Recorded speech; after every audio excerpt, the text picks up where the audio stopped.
അസ്സലാമലൈക്കും everyone, welcome back to my channel. അപ്പോൾ ഇന്ന് നമ്മൾ നല്ല സോഫ്റ്റ് ആയിട്ടുള്ള കിണ്ണത്തപ്പത്തിൻ്റെ റെസിപ്പിയാണ് ചെയ്യുന്നത്. അതിനായിട്ട് നമ്മൾ ആദ്യം തന്നെ ഒരു മുക്ക തേങ്ങ തിരുകി തേങ്ങാപ്പാലെടുക്കുക. അത് അരച്ചിട്ട് നമ്മൾ ഒരു വലിയ ജാറിലോട്ട് തന്നെയാണ് അരിച്ചൊഴിക്കുന്നത്. എളുപ്പത്തിന് വേണ്ടിയാണ് കേട്ടോ. എന്നിട്ട് അതിലോട്ട് നല്ല അരി കുതിർത്ത് വെച്ചിരുന്ന് നന്നായി ഫൈനായിട്ട് അരച്ചെടുത്ത അരിമാവ് ഒഴിച്ചു കൊടുക്കാം.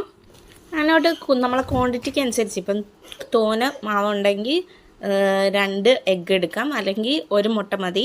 അല്ലെങ്കിൽ മുട്ട ചേർത്ത് കൊടുക്കാം. ആവശ്യത്തിന് പഞ്ചസാരയും ഒരു സ്വല്പം ഉപ്പും ഏലക്കയും കൂടി ചേർത്ത് കൊടുക്കാം. അപ്പോൾ നമ്മുടെ മാവ് സെറ്റായിട്ടുണ്ട്. ഇനി അതൊന്ന് നന്നായിട്ടൊന്ന് അടിച്ചെടുക്കാം.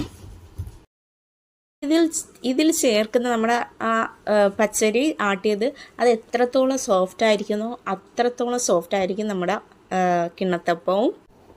ഇത് അടിച്ചെടുത്ത മിക്സ് നന്നായിട്ടൊന്ന് അരിച്ച് വേറൊരു പാത്രത്തിലാക്കി ഏലക്കയും കൂടെ ഇടാം. ഏലക്ക ഇഷ്ടമില്ലാത്തവർ മാറ്റാം.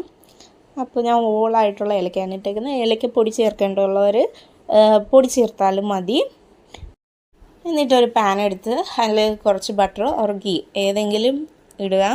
എന്നിട്ട് നമ്മളെ കിസ്മിസും കാഷ്യൂ ഒന്ന് വറുത്തെടുക്കാം. നമ്മൾ എടുത്തു വെച്ചിരിക്കുന്ന മാവ് കൂടുതലും കട്ടിയുള്ളത് ആവരുത്, ഭയങ്കര നേർത്ത വെള്ളം പോലെ ആവരുത്. ഇതിലിടയ്ക്ക് ഒരു പരുവത്തിൽ വേണം ആ തിക്നെസ് നിൽക്കാൻ.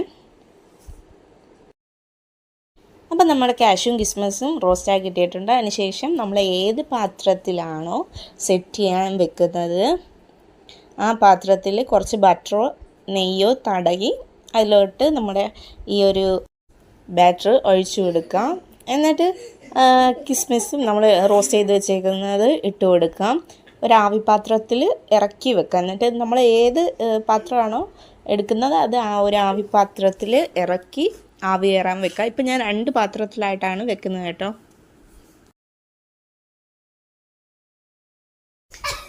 അപ്പം നമ്മുടെ കിണ്ണത്തപ്പം ഇവിടെ സെറ്റായിട്ടുണ്ട്. നല്ല ടേസ്റ്റി ആയിട്ടുള്ള, നമ്മൾ പഞ്ചസാരയൊക്കെ നമ്മുടെ ഇഷ്ടത്തിനനുസരിച്ച് ചേർക്കാം. ശർക്കരയിലും ഇത് ഉണ്ടാക്കാം കേട്ടോ. അപ്പോൾ വായിലിട്ട അലിഞ്ഞു പോകുന്ന ഈ കിണ്ണത്തപ്പം എല്ലാവരും ഒന്ന് വീട്ടിൽ ട്രൈ ചെയ്യുക, എന്നിട്ട് ഫീഡ്ബാക്ക് അറിയിക്കുക. അപ്പോൾ ഇന്നത്തെ വീഡിയോ ഇത്രയേ ഉള്ളൂ. വീഡിയോ ഇഷ്ടപ്പെട്ടാൽ ലൈക്ക് ചെയ്യുക, ഷെയർ ചെയ്യുക, കമൻറ്റ് ചെയ്യുക ആൻഡ് സബ്സ്ക്രൈബ് ചെയ്യുക. അപ്പോൾ ഓക്കെ, ബൈ.